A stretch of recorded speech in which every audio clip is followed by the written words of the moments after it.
तो Newman projection को दूसरे प्रोजेक्शंस में कैसे कन्वर्ट किया जाता है ये हम डिस्कस करेंगे। इसके अलावा जो यूज होते हैं वो होते हैं सॉ हॉर्स प्रोजेक्शन, पढ़े सुना है कभी? फिशर प्रोजेक्शन सुना है, और वेज डैश प्रोजेक्शन। ठीक है, जैसे फॉर एग्जांपल अगर आपके पास ये न्यूमैन दिया हुआ है,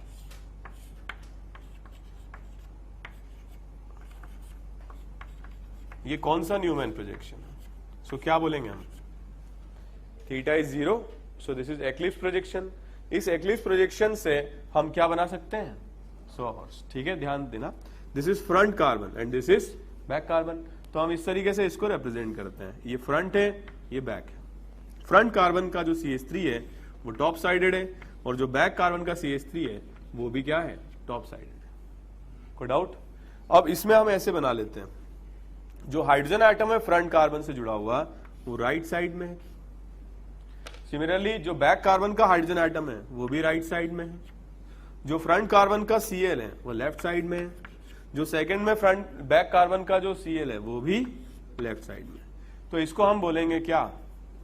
सॉ हॉर्स। जानते हो ना सॉ हॉर्स क्या? हॉर्स जानते हो आप? और सॉ लकड़ी का घोड़ा। ठीक है, तो ये इसका हेड है, ये इसकी 4 टांगे हैं, और ये इसकी पूंछ है, उठा रहा है। समझ लो तो कोई दिक्कत? तो इसको हम बोलते हैं सॉ हॉर्स प्रोजेक्शन। इसके बाद हम इसमें फिशर प्रोजेक्शन में भी इसको कन्वर्ट कर सकते हैं। जब हम फिशर बनाते हैं तो इस तरीके से हम बनाते हैं इसको। ठीक है, तो ये जो प्लस साइन में जो सेंटर है ये रिप्रेजेंट करता है कार्बन एटम। जैसे ये वाला जो कार्बन है ये क्या हो गया? फर्स्ट। पीछे वाला जो कार्बन है ये हो गया सेकंड। इस तरह से। कोई डाउट? अब इससे फर्स्ट से ऊपर क्या जुड़ा हुआ है? CH3। तो यहां पर भी ऊपर हम क्या बनाएंगे? CH3। CH3 के सामने वाले कार्बन पर क्या है? CH3। राइट साइड में क्या है? H। सामने क्या है? H। लेफ्ट में क्या है? Cl के सामने क्या है? Cl। आ गया समझ में? कोई डाउट? क्लियर है? अब इसमें वेज डैश अपन बाद में बनाते हैं। अगर मान लो कि आपको एक्लिप्स फॉर्म की जगह पर क्या दिया जाए? स्टैगर्ड फॉर्म दिया जाए, तो बना सकते हो क्या? अजी बना सकते हैं। दिस इज स्टैगर्ड फॉर्म, तो थीटा क्या होगा इसमें? 60। तो इसके लिए हम सॉर्स बना सकते हैं। ध्यान दीजिए, ये फ्रंट कार्बन है, इससे जुड़ा हुआ है CH3 टॉप पर, पीछे है कार्बन, नीचे है CH3। राइट साइड में क्या है? H। लेफ्ट साइड में क्या है? Cl। पीछे वाले कार्बन के राइट साइड में क्या है? H। लेफ्ट साइड में क्या है? Cl। समझ में आया? इस तरीके से हम सॉर्स बना सकते। फिशर बना सकते हैं क्या? एक बात का ध्यान रखना, स्टैगर्ड फॉर्म का कभी हम फिशर नहीं बना सकते। ये तो तभी बनेगा जब ये एक्लिप्स है, तभी तो सामने बता पाओगे। यहाँ तो सामने कुछ है ही नहीं, हवा है पीछे, तो इसका कभी भी फिशर फॉर्म नहीं बनेगा। आया समझ में? तो ये भी घोड़ा, ये भी घोड़ा है, इसको थोड़ा समझ गए? गर्दन मरोड़ दी है। ठीक है, इस तरीके का घोड़ा। वेज डैश बना सकते हो। जैसे ये जो कार्बन एटम्स हैं इनको हमने ऐसे प्लेन में रिप्रेजेंट कर लिया। ओके, अब ये वाले जो बॉन्ड्स हैं जो वर्टिकल हैं उनको हम प्लेन में बनाते हैं, CH3, और यहां पर भी आ जाएगा प्लेन में CH3। कोई डाउट? जो राइट में आ रहा है उसको हम ऐसे बनाते हैं वेज पोजीशन। वेज पोजीशन जानते हो? इसको बोलते हैं कमिंग आउट ऑफ प्लेन। ठीक है, वेज पोजीशन। यहां पर क्या आएगा? यहां पर भी H। ठीक है, और जो ये लेफ्ट में आ रहा है इसको बनाते हैं हम डैश पोजीशन। डैश पोजीशन जानते हो? इस तरीके की पोजीशन डैश होती है। क्लियर? तो लेफ्ट में क्या आ रहा है? क्लोरीन, और इसमें भी क्या आएगा? Chlorine. It is much similar to sawhorse. बहुत कम यूज करते हैं क्योंकि सॉ हॉर्स ज्यादा कन्वीनियंट है। ठीक है, इसके बाद अगर हम इस प्रोजेक्शन को बनाते हैं, ठीक है, इसको बनाते हैं स्टैगर्ड को। ठीक है, तो इस तरीके से बनाएंगे। कार्बन और ये कार्बन एटम में एक वर्टिकल CH3 अप, एक वर्टिकल CH3 डाउन, ये प्लेन में बना दिए। समझ रहे हो? दोनों वर्टिकल है ना, एक अप है और सेकंड वाले पर क्या है? डाउन है। हाँ तो बोलो, आवाज तो कुछ है ही नहीं। खाना खाते हो? ठीक। तो इसमें क्या होगा, राइट हैंड साइड में हम इसको बना लें H, इसमें राइट हैंड साइड में हम इसको बना लें, कोई डाउट? लेफ्ट हैंड साइड में यहां क्या आ जाएगा, यहां पर लेफ्ट हैंड साइड में क्या आ जाएगा, बन गया? क्लियर? तो इस तरीके से हम इसका क्या बना सकते हैं, वेज डैश फॉर्म बना सकते हैं। कोई प्रॉब्लम किसी को भी? कॉपी कर लीजिए इसको।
Okay, fill in the blanks.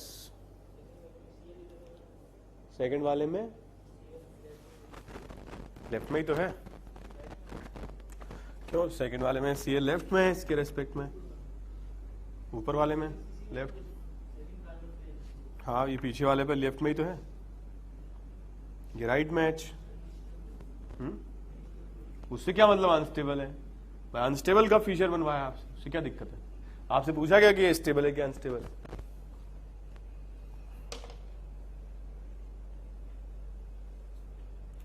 पूछा क्या? जब पूछेंगे तब बताना। ये कंप्लीट करो।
ठीक है, डन, बना लिया सोर्स।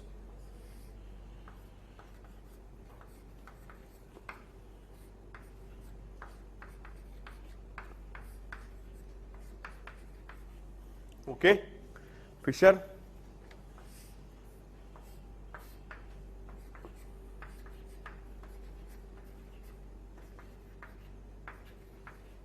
ओके, वेज डैश,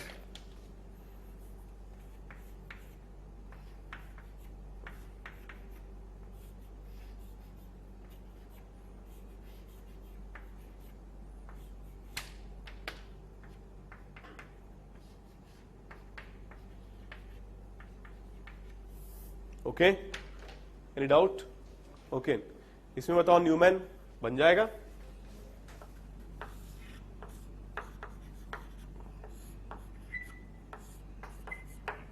ठीक है,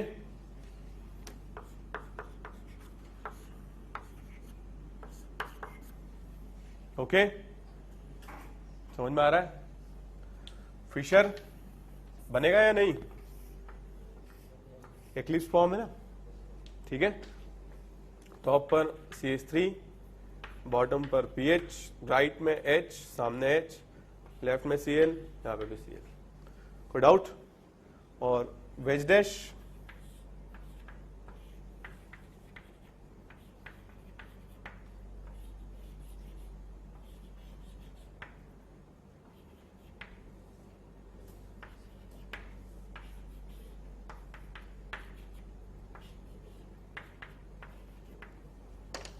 ठीक है, कोई डाउट?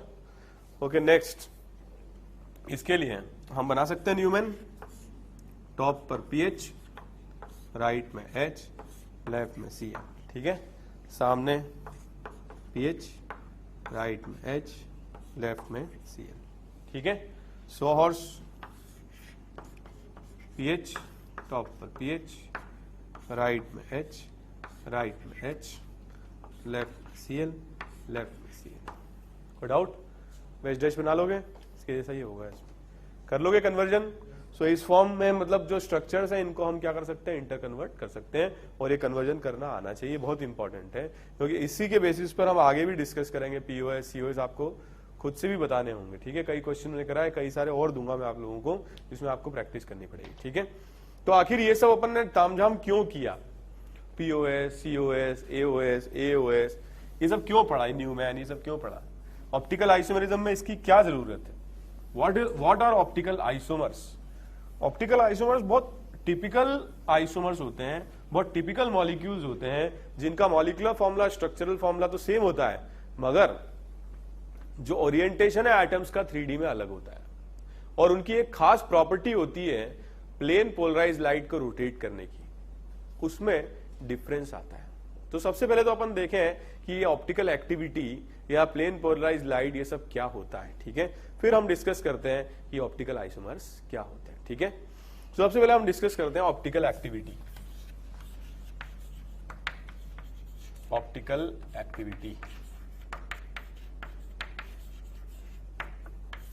सबसे पहले बताओ मुझे what is light? What is light? Basically light जो है, एनीबॉडी नोज? इलेक्ट्रोमैग्नेटिक वेव, ठीक है। एक्चुअली इसमें क्या होता है, इलेक्ट्रिक फील्ड और मैग्नेटिक फील्ड, इलेक्ट्रिक फील्ड और मैग्नेटिक फील्ड वेक्टर्स एक दूसरे के परपेंडिकुलर ऑसिलेट करते हैं, और जो मूवमेंट होता है लाइट का वो इन दोनों के भी परपेंडिकुलर होता है, इस डायरेक्शन। तो इलेक्ट्रिक फील्ड और मैग्नेटिक फील्ड दोनों की परपेंडिकुलर डायरेक्शन में लाइट का मूवमेंट होता है, ठीक है। तो जैसे इनफाइनाइट प्लेन्स में ये एक क्या है, ये एक प्लेन है, ये रिप्रेजेंट कर रहा है एक प्लेन जिसमें इलेक्ट्रिक फील्ड और मैग्नेटिक फील्ड ऑसिलेट कर रहे हैं। जब हम इसको पोलराइजर से पास करते हैं लाइट को, तो पोलराइजर से पास करने के बाद सारे जो प्लेन्स होते हैं लाइट के ये डिस्ट्रॉय हो जाते हैं, और एक ही प्लेन में लाइट बचती है। उस प्लेन को जिसमें लाइट बचती है, ठीक है, बाकी सारे जो वेक्टर्स होते हैं वो एक दूसरे को कैंसिल आउट कर लेते हैं, और एक ही प्लेन में बचती है लाइट। इस लाइट को हम बोलते हैं plane polarise light. Plane polarise light, यहां क्या बोलते हैं इसको? PPL, plane polarise light. तो इसी एक प्लेन में, मतलब हो सकता है ये इस तरीके का प्लेन हो, इस तरीके का, तो इलेक्ट्रिक फील्ड इस डायरेक्शन में, मैग्नेटिक फील्ड ऊपर की तरफ, तो एक ही प्लेन के अंदर लाइट ऑसिलेट करेगी। ये समझ में आया? क्लियर है?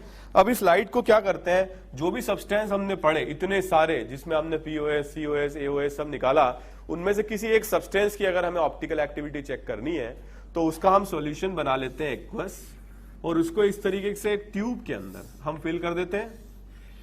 इस ट्यूब की जो लेंथ है वो डेसीमीटर में ली जाती है कन्वेंशनली, और जो इसके अंदर सब्सटेंस हम भरते हैं उसका कॉन्सेंट्रेशन लिया जाता है किसमें, ग्राम पर मिलीलीटर में लिया जाता है। ये समझ में आया? इससे थ्रू हम इस लाइट को पास कराते हैं। तो जब इस सब्सटेंस के थ्रू पास करके लाइट बाद में इमर्ज होती है, एग्जिट होती है यहां से, तो इस लाइट की 3 कंडीशंस बन पाती है। पहली कंडीशन ये है कि जिस फॉर्म में थी लाइट, जिस प्लेन में थी, उसी प्लेन में ही बाहर आए।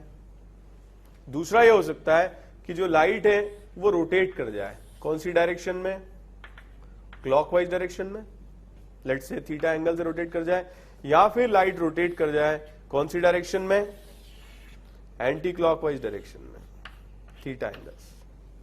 अगर लाइट रोटेट नहीं करती है, मतलब theta, let's say theta is 0, no rotation, तो जो सब्सटेंस इसके अंदर भरा हुआ है वो सब्सटेंस कहलाता है ऑप्टिकली इनएक्टिव। Optically inactive. और अगर ये रोटेट करती है तो या तो क्लॉक डायरेक्शन में होगी या एंटी क्लॉकवाइज डायरेक्शन में होगी। तो अगर क्लॉकवाइज डायरेक्शन में रोटेट करती है लाइट, तो इस सब्सटेंस को बोलते हैं हम प्लस, जो अंदर भरा था जिसके थ्रू पास हुई थी, या फिर इसको बोलते हैं स्मॉल डी, या फिर इसको बोलते हैं हम डेक्स्ट्रो रोटेटरी।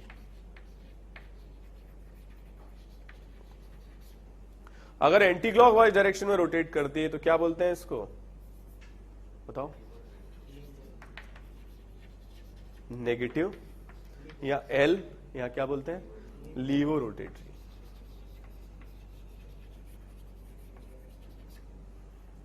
ठीक है, कोई डाउट? तो सब्सटेंस 2 नेचर के हो सकते हैं, या तो डेक्स्ट्रो होंगे या फिर लीवो होंगे, या फिर वो लाइट को रोटेट नहीं करेंगे। कोई डाउट? अब हमने जो ये सब पढ़ा बकवास, plane of symmetry, centre of symmetry, ठीक है, इनका कुछ रिलेशन है ऑप्टिकल एक्टिविटीज। जब सब्सटेंस के थ्रू लाइट पास करती है तो उसके प्लेन में कोई रोटेशन नहीं होगा। अगर क्या है, मॉलिक्यूल में प्रेजेंट है पीओएस और सीओएस, कोई भी एक पीओएस है या कोई भी एक सीओएस है, अगर आप आइडेंटिफाई कर पाते हो पीओएस या सीओएस, तो जो मॉलिक्यूल होगा वो ऑप्टिकली क्या हो जाएगा, इनएक्टिव, और थीटा क्या आएगा उसमें 0। और अगर मॉलिक्यूल के अंदर पीओएस नहीं है, सीओएस नहीं है और एओएस भी नहीं है, तो मॉलिक्यूल क्या होगा, ऑप्टिकली एक्टिव। समझ में आया? अगर ऑप्टिकली एक्टिव होगा तो आइदर प्लस होगा या फिर माइनस होगा। लेकिन जब हम प्रॉब्लम सॉल्व करेंगे तो हम सिर्फ पीओएस और सीओएस चेक करेंगे, हम एओएस चेक नहीं करेंगे। एक तो टाइम कंज्यूमिंग है, दूसरी बात अगर एओएस होता है तो पीओएस सीओएस आ ही जाता है। समझ में आया? तो इसलिए हम उसे चेक नहीं करेंगे। अगर पीओएस सीओएस नहीं है तो फिर एओएस की हमें चेक करने की कोई जरूरत नहीं। अगर दोनों ही नहीं है तो एक्टिव होगा, दोनों में से कोई भी एक है, कोई भी एक पीओएस है तो मॉलिक्यूल क्या हो जाएगा, इनएक्टिव। दोनों ही नहीं है तो फिर मॉलिक्यूल क्या होगा, ऑप्टिकली एक्टिव। समझ गए? तो ये सब पढ़ने का रीजन था plane of symmetry, centre of symmetry, जिससे कि हम मॉलिक्यूल की ऑप्टिकल एक्टिविटी क्या कर पाए, चेक कर पाए। हम ये बता पाए कि मॉलिक्यूल ऑप्टिकली एक्टिव है या इनएक्टिव है। कोई डाउट? नोट कर लो इसको।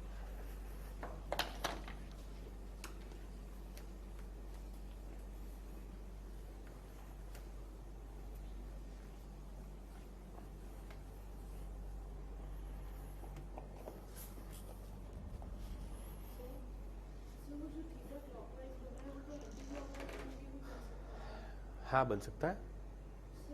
एंटी क्लॉकवाइज कैसे? तो वो तो ऐसा है, आप इस डायरेक्शन में, मतलब ये भी थीटा हो सकता है ना, ये भी थीटा हो सकता है। तो हम क्या करेंगे, कंसंट्रेशन को कम करेंगे। अभी आ जाएगा आपको समझ में। तो कंसंट्रेशन को कम करेंगे तो वो इधर घूमेगा। समझ में आया? अभी पता चल जाएगा। अभी 2 मिनट रुको, आपका आंसर देता हूं, पहले इसको कॉपी कर लो आप लोग।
ठीक है,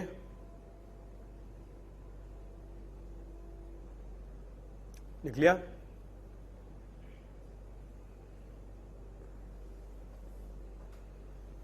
आगे बढ़े। देखो ऐसा है, ये जो थीटा एंगल है ये किसके प्रोपोर्शनल है? जितनी ज्यादा इस लाइट की पाथ लेंथ होगी, मतलब जितने ज्यादा डिस्टेंस ये ट्रेवल करेगी उतना ही थीटा ज्यादा होगा।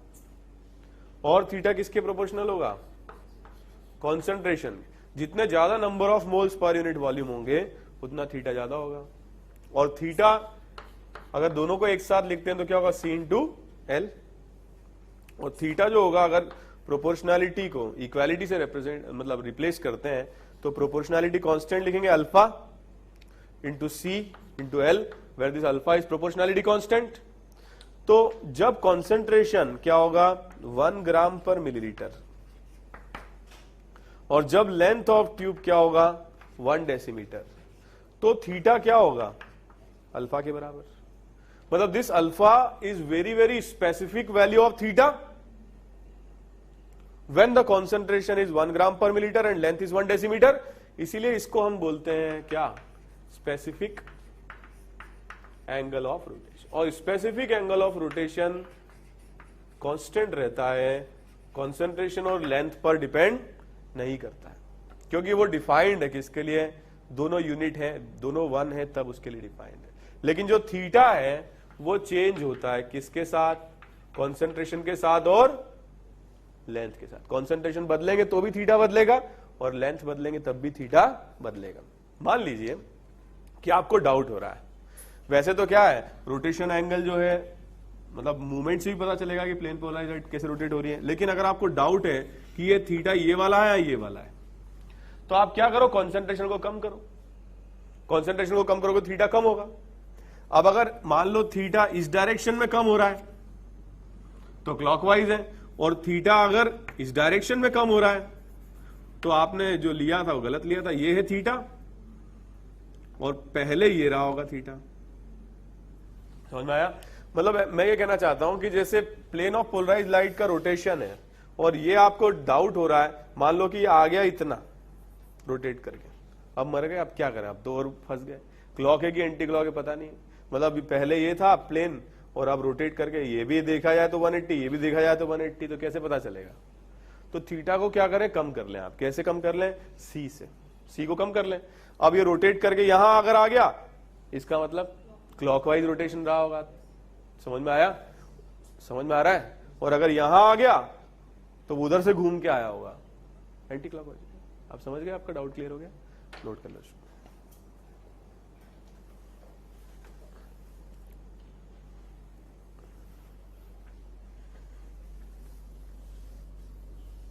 मिटा दें?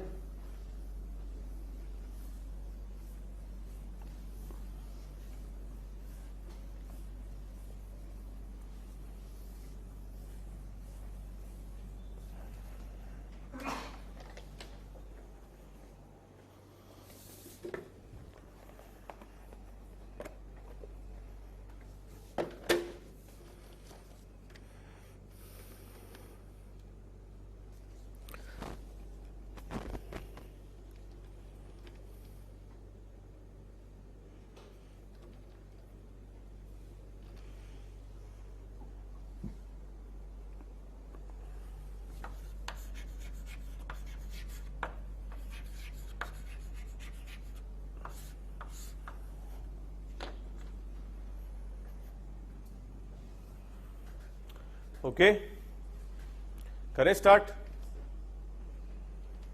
लिख लिया?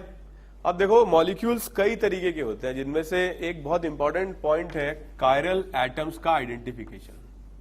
जैसे मान लो एक sp3 कार्बन है जिससे 4 ग्रुप्स एसोसिएटेड, ठीक है?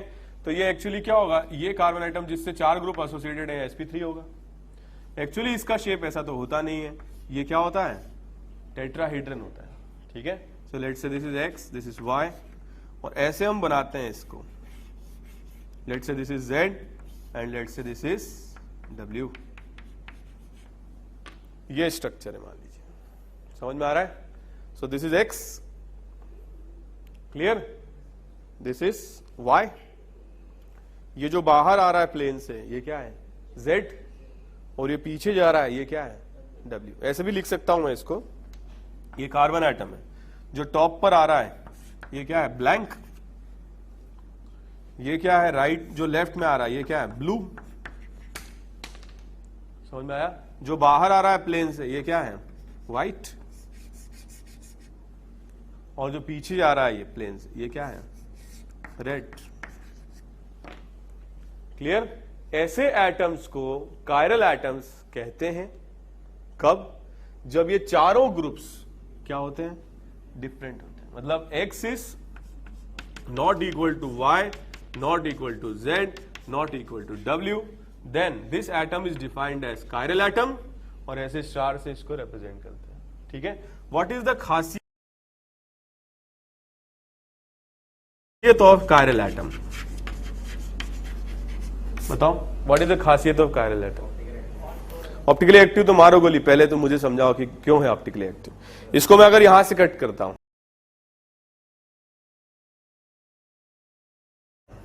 तो ये दोनों डिफरेंट है, यहां से कट करता हूं दोनों डिफरेंट है, यहां से कट करता हूं दोनों डिफरेंट है, यहां से कट करता हूं दोनों डिफरेंट है। समझ में आया? अगर कोई दो ग्रुप सेम होते तो क्या होता? कोई भी दो ग्रुप अगर सेम होते, जैसे मान लो मैंने ये दोनों सेम ले लिए,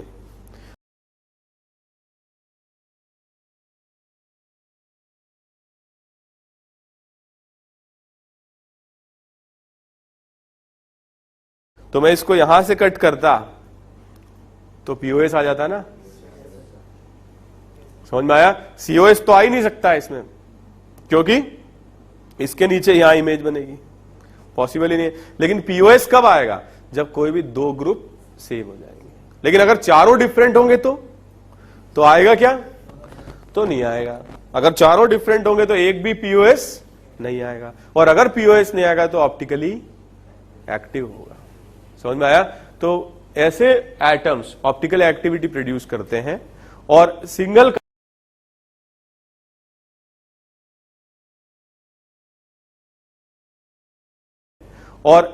कायरल वाले मॉलिक्यूल्स हमेशा ऑप्टिकली एक्टिव होंगे। सो कायरल एटम्स बेसिकली क्या होते हैं? वो एटम्स जो sp3 है और जिनसे जुड़े हुए चारों ग्रुप्स डिफरेंट हैं। और ऐसे एटम्स कायरल एटम इसलिए होते हैं क्योंकि इनमें कोई पीओएस या कोई सीओएस नहीं होता है। आया समझ में? नोट करो।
ओके, इन मॉलिक्यूल्स में try to identify chiral atoms if present. ठीक है?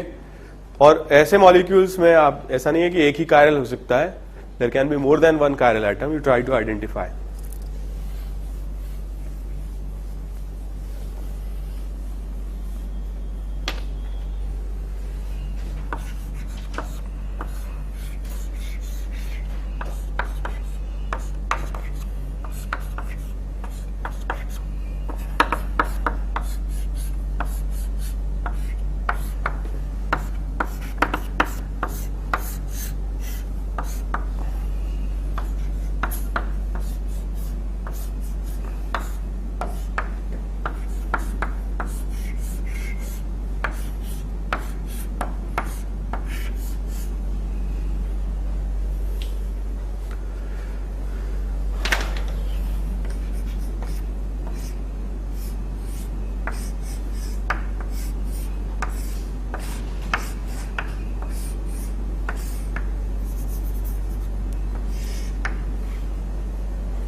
चलेगा ना?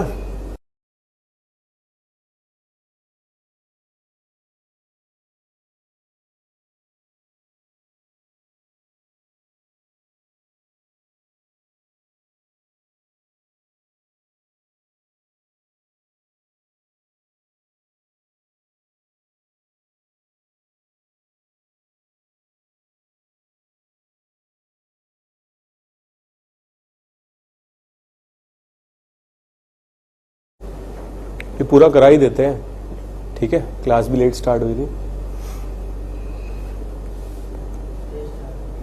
टेस्ट है अभी, थोड़ा सा रुक जाओ, थोड़ी देर कंप्लीट कर लो इसको। तुम मिलके जाना क्लास के बाद, लास्ट बेंच, ठीक है? तुम भी मिलके जाना।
करें स्टार्ट? करें? ओके, ए में है क्या कोई कार्यल? ये वाला कार्यल है क्या? है क्या कार्यल?